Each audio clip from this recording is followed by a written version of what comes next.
Alors bienvenue dans Next Gen Manufacturing Nexus. On a beaucoup parlé de la révolution de la voiture autonome, et c'est vrai que c'est spectaculaire. Mais attendez un peu de voir ce qui se trame juste au-dessus de nos têtes. Aujourd'hui, on va explorer ensemble le futur du vol autonome. Et croyez-moi, c'est une transformation qui pourrait bien tout changer. Notre façon de nous déplacer, de recevoir des colis, tout. Allez, voici le plan de vol pour aujourd'hui. D'abord, on va regarder la vue d'ensemble de cette révolution. Ensuite, on va se pencher sur les zones de turbulence, les grands défis. Puis, on ouvrira le cockpit pour comprendre comment ces machines pensent.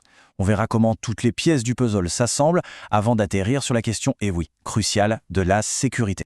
C'est parti. Ce qui est fascinant pour commencer, c'est de voir à quel point l'avenir de l'aviation s'inspire de ce qui se passe sur nos routes.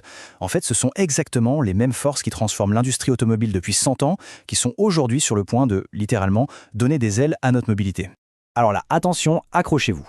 115 milliards de dollars, non, ce n'est pas le budget d'un blockbuster de science-fiction, c'est la valeur estimée du marché de la mobilité aérienne avancée juste pour les États-Unis, d'ici 2035. Ça vous donne une petite idée, C'est la preuve que ce n'est plus du tout un rêve de gosse. Les investisseurs, eux, y croient très très fort.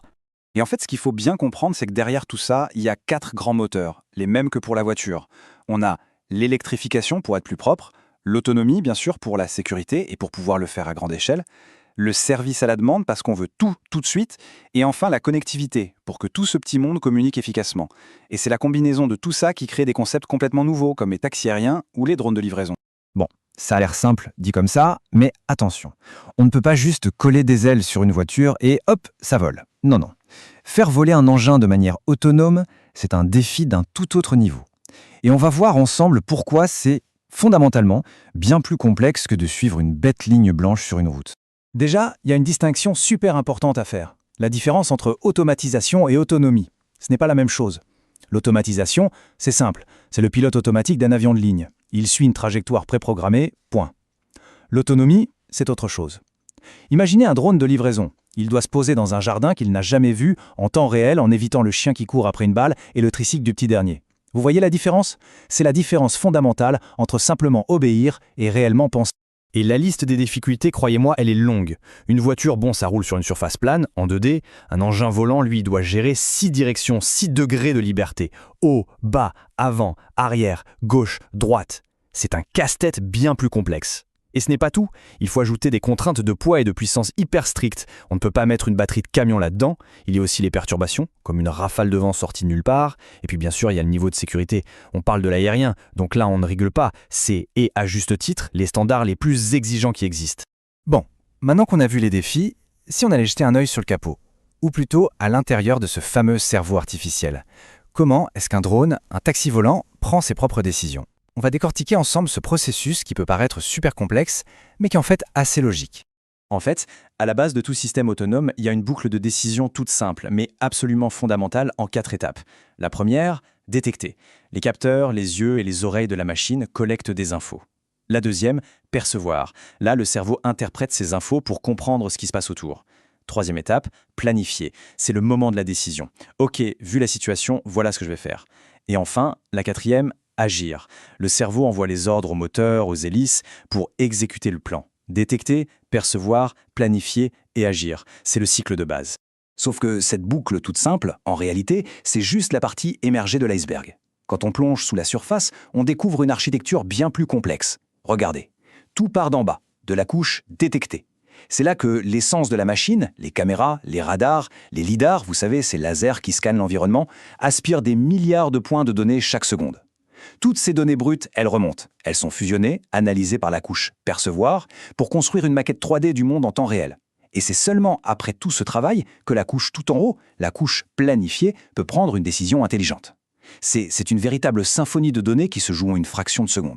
Ok, on a vu un peu la mécanique interne. Maintenant, si on prenait un peu de recul, parce que le vol autonome, ce n'est pas une seule invention magique sortie d'un chapeau. Non, c'est bien plus que ça. C'est un point de rencontre, un carrefour, un nexus, où plein de technologies de pointe se croisent pour créer quelque chose de radicalement nouveau. Et cette image, là, elle illustre ce concept à la perfection. Vous voyez, au centre, notre objectif, la mobilité aérienne autonome. Et tout autour, comme les pétales d'une fleur, toutes les disciplines qui sont indispensables pour y arriver. Il faut l'expertise de la robotique pour le contrôle, les standards de sécurité en béton de l'aviation, l'intelligence des systèmes autonomes, et j'en passe. C'est ce mariage, cette fusion complexe entre des mondes qui ne se parlaient pas forcément avant, qui rend la chose possible. Et c'est exactement ça le cœur de notre émission, ce Next Gen Manufacturing Nexus. Bon, on approche de la fin de notre vol et on arrive à la question que tout le monde se pose et a raison. Comment peut-on être absolument certain que ces machines sont sûres? Comment on fait pour leur faire confiance avant de la laisser voler juste là au-dessus de nos têtes? La réponse en un mot, la simulation. On ne va évidemment pas commencer à tester ces intelligences artificielles en conditions réelles au-dessus de Paris ou de New York, ce serait de la folie.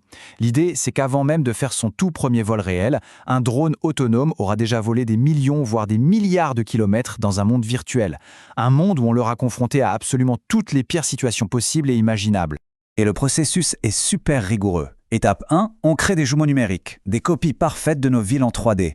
Étape 2, dans ces mondes virtuels, on balance des millions de scénarios au drone. Une panne de moteur, une tempête de neige soudaine, un vol d'oiseau qui traverse sa route. Bref, tout ce qui est trop dangereux ou trop rare pour être testé en vrai. Chaque simulation génère une montagne de données. Et toutes ces données, elles alimentent une sorte de gigantesque bibliothèque d'expérience, ce qu'on appelle un aerial dataverse. C'est grâce à ça que l'IA peut apprendre, comme si elle avait des millions d'années d'expérience de vol en quelques mois seulement. Pour conclure, ce qu'on voit, c'est que la technologie, elle, est là. Ou en tout cas, elle est à portée de main. Les défis techniques, aussi énormes soient-ils, sont en train d'être résolus les uns après les autres. La vraie question maintenant, elle n'est peut-être plus purement technique. Elle est plus profonde, elle est humaine. Le véritable dernier obstacle, c'est peut-être nous, notre psychologie. Est-ce qu'on est prêt, collectivement, à lever les yeux et à faire confiance aux machines qui volent au-dessus de nos têtes? Voilà la question qui va vraiment définir la prochaine étape de cette incroyable révolution.